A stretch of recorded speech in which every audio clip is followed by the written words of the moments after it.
Hello, welcome to the Art of Online Marketing live show, special Thursday edition.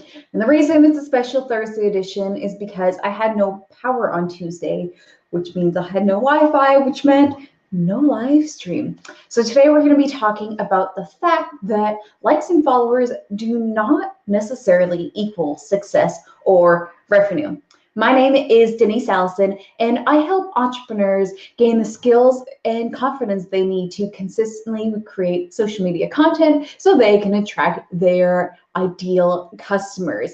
All right, so the one thing that always seems to be top of mind when it comes to social media is followers. How many followers do I have? How many followers do they have? How many followers do we have?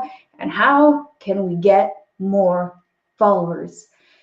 And this really seems to be the way that we judge things. We'll be like, oh, they only have 500 followers. They can't be any good, and they obviously don't know what they're doing. Or, oh, wow, they have 20,000 followers. They must be amazing. But at the end of the day, what do these numbers mean?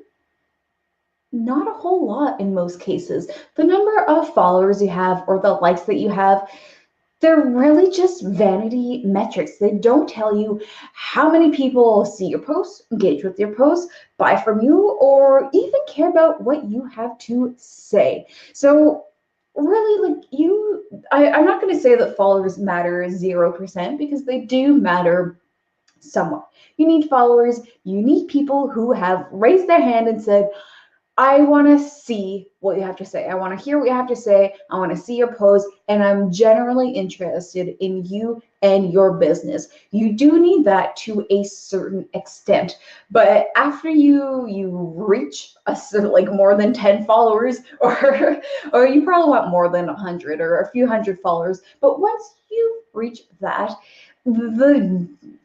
what those numbers mean, it really gets murky. So you do need people to say they're interested, they care what you have to say, and they see the value that you're giving. And another thing, unfortunately, is that you need some followers to back up the fact that you're a legitimate business. If someone goes to your social media profiles and they see that you have 8 likes or even 75 likes or 200 likes, it makes them question a little bit what you're up to. But once you've reached, I'm going to say 500 followers or somewhere between 500 and 1,000, then those numbers don't really matter so much. So the number of followers you have isn't the end all be all. Why not? First of all, you can buy followers. You can buy followers so easily. I can tell you that I get at least one message, if not a dozen messages, either in my email, in my LinkedIn inbox, in my Instagram inbox, in my Facebook inbox, in various other inboxes that I have, telling me that I can get real Instagram followers and real Facebook likes and real Twitter followers and real people who are going to engage with me and like and follow my page for something like $8. Now, first of all, these followers are not real, as in most of them are fake accounts. They are not real people, and they're probably bots that are going to get taken down after they've liked your page. Second of all, even if some of these people are like real humans, it doesn't mean that they are real fans. They're not going to engage with your content. They are not going to like and comment on what you have to say, and they aren't going to buy from you because they're not a real fan, and they're probably not even in your target market or someone that would ever buy from you. Okay, so I unfortunately have some clients who fell into this trap before they started working with me. They saw an easy way to get followers, and they're like, hey, why not? I'm gonna get 10,000 Instagram followers, and it's gonna be easy. But what's easy doesn't necessarily do anything for you, and it doesn't necessarily pay off. So the company in question got them 10,000 Instagram followers, and their life changed. And when I say that, I mean their life didn't change at all, because here's what happened. Very quickly, they lost about 2,000 of those followers. And there's various reasons for that, most of them being that they are fake accounts, and Instagram goes every once in a while and takes those down, and sees that they're not real people and gets those accounts removed from Instagram. So right away you lose a whole bunch of those accounts. And then some of the people who followed probably realized that, hey, this is not the product or service for me, because I literally cannot use it, because that is like, it's not like they serve entrepreneurs and I don't own a business, for example.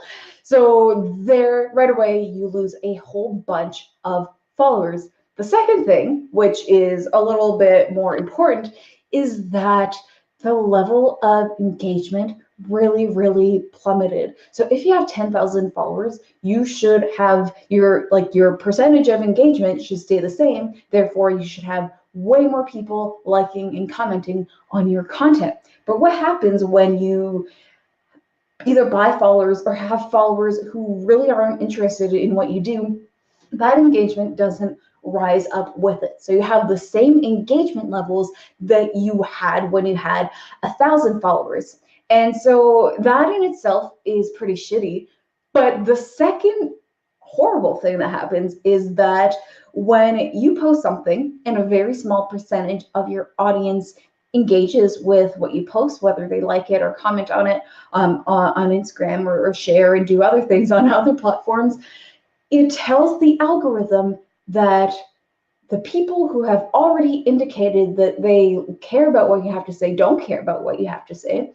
And your reach and your visibility and your ability to get in front of the people that you want to is drastically minimized. By having all these followers and no engagement, you are doing yourself a huge disservice at the end of the day. So if your engagement doesn't rise with the number of people who are following you, you're screwed. Like, you just screwed yourself. So don't buy followers, please.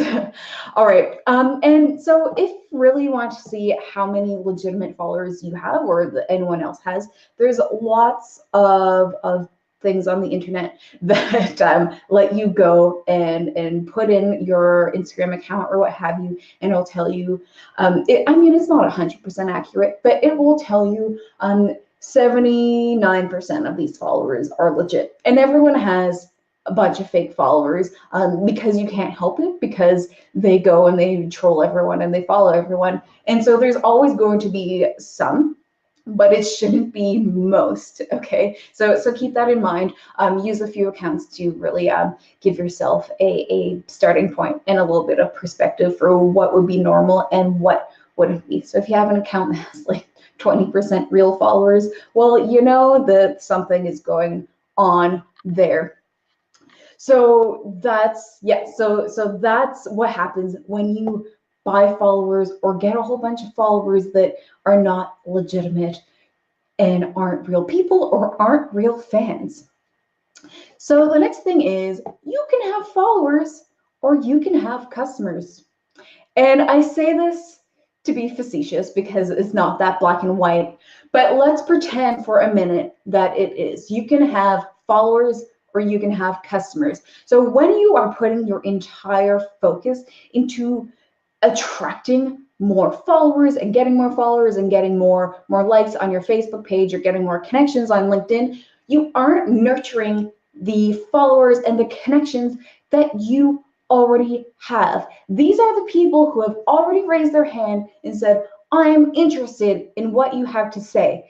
And by putting all of your focus on how many followers you have, you are ignoring them, you are neglecting them, you're saying you are not good enough. So you're not nurturing them and building relationships with the people who have already said that, and you're not increasing their likelihood of doing business with you, which, by the way, you should be doing.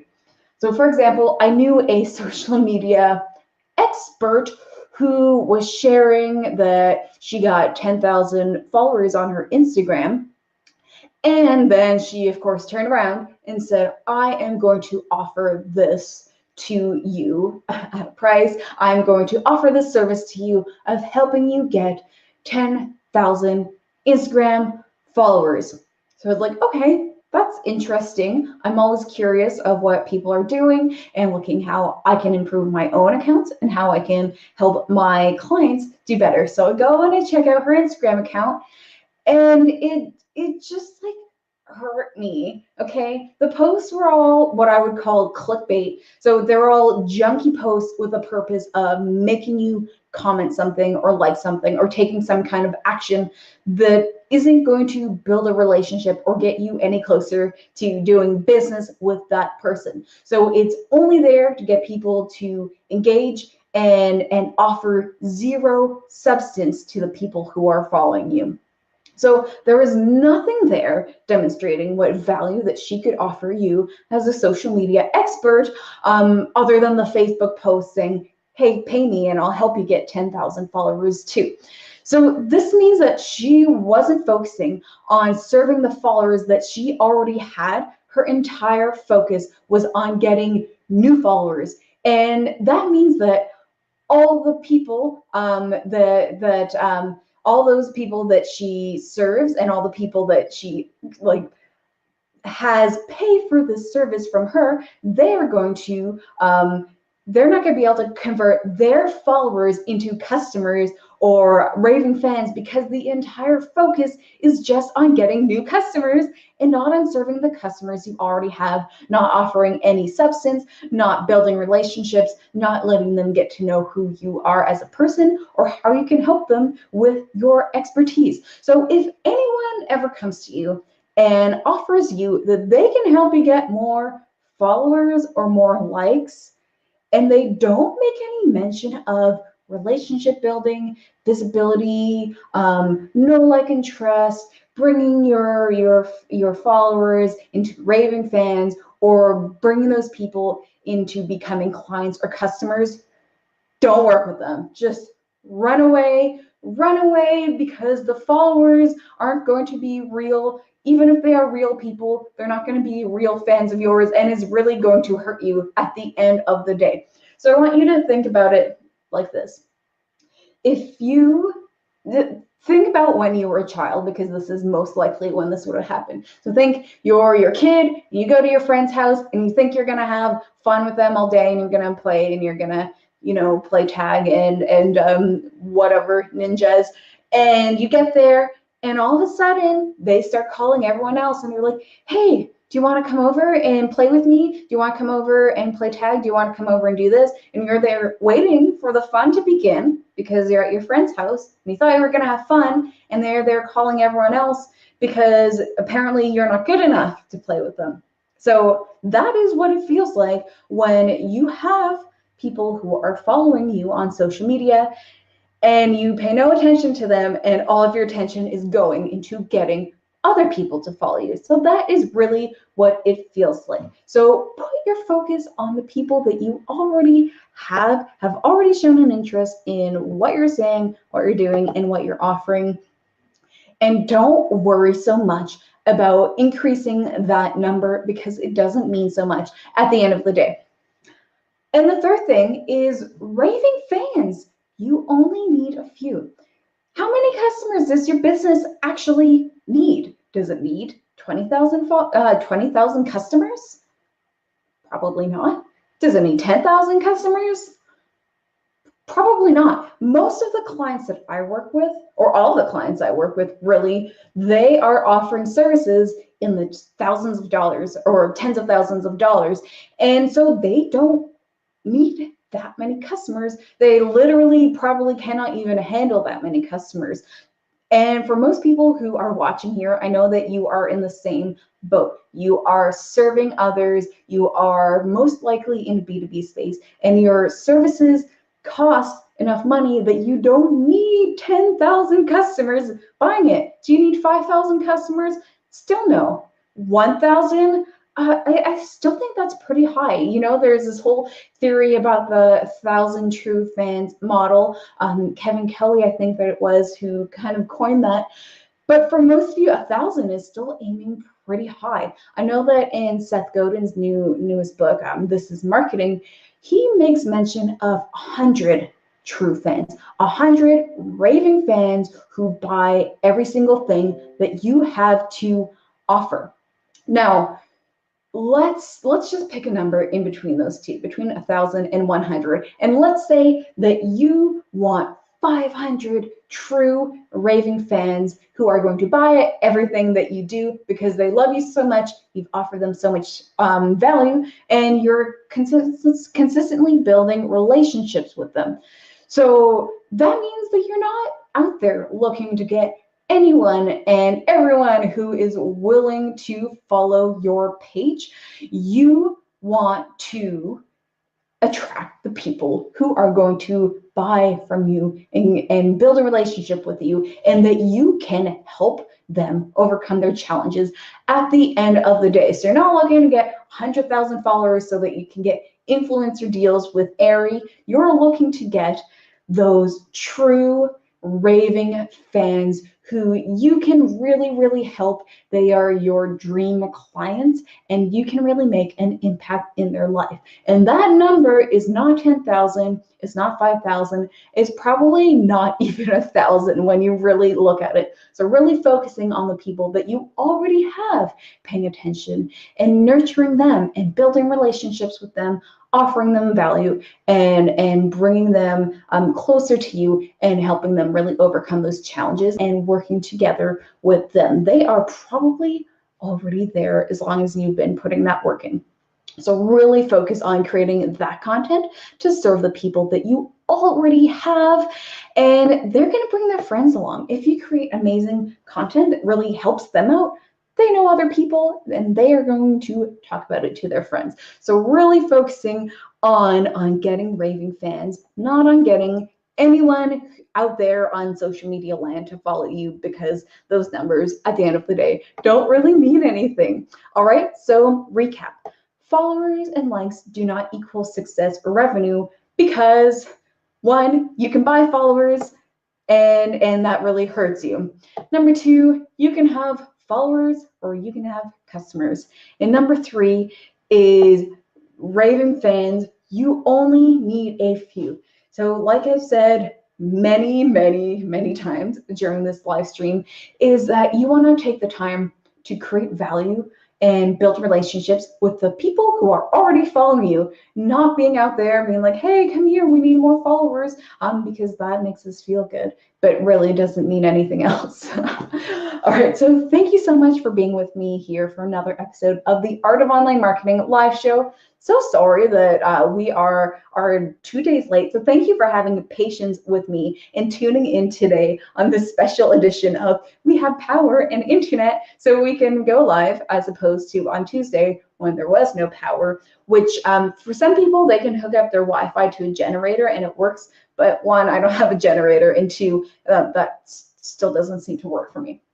So here we are. It's been done. Here's your amazing content for the week. And if you have experienced any of those companies that have messaged you and tried to get you to hire them for $8 to get you 10,000 Instagram followers, I would love to hear those stories in the comments. All right, so see you all next week, next Tuesday, if there's power, for another episode of The Art of Online Marketing, and Thursday for another special guest star on my interview series. All right, so see you all soon, and thanks for watching.